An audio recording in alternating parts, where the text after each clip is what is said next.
Samantala sa ibang balita, nais ng isang commuter group na pansamantalang itigil ang operasyon ng MRT dahil sa hindi maayos na kondisyon nito na naglalagay sa panganib sa mga commuter. Ito ang balita ni Monokson.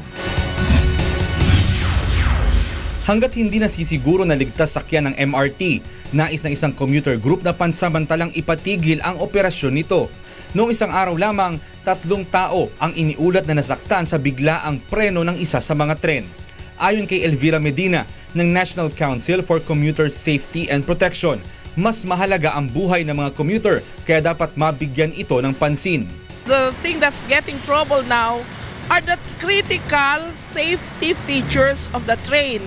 Meaning to say, these are number 1, the brake system, and number 2, precisely the signaling system that went wrong and was the reason for the overshoot of the train. Ayon kay Medina, kung mahinto ang operasyon ng MRT, kailangang kasabay nito ang pagsasaayos ng daloy ng mga sasakyan sa EDSA upang hindi maging abala sa mga commuter. Hati naman ang pananaw ng mga commuter. Hindi po. Kasi po parang malaki po yung tulong ng MRT lalo po sa mga commuters. So magiging sagabal po sa pagko-commute. Tiyaga ka lang sumakay sa bus, talagang ganun. Pag nag-work ka, kisa naman nasisira sa gitna, di ba?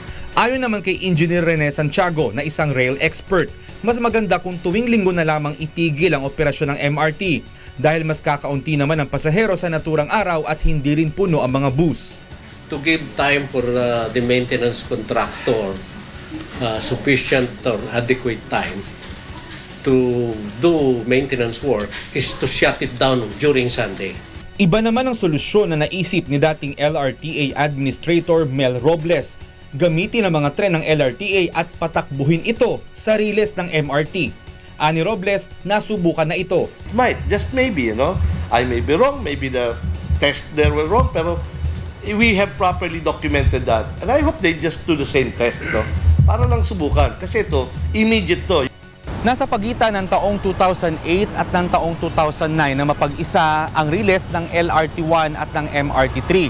Una talaga sa plano na mapag-isa itong operasyon ng dalawang tren, subalit hindi ito natuloy dahil sa ilang mga kadahilanan. Ayon sa mga eksperto, kung matutuloy man ito ay lubha namang maapektuhan ang operasyon ng LRT1 dahil mas kakaunti na lamang ang magagamit nilang mga tren. Payag naman ang DOTC, subalit ayon sa kagawaran, ligtas pa rin itong sakyan. Kung hindi na safe, tigil natin yung tren. Maski mabatikos tayo, titigil natin yan. But so far, they have not. Sabihin lang sa akin ng MRT3, sir, unsafe na magpatakbo ng tren. Tigil natin.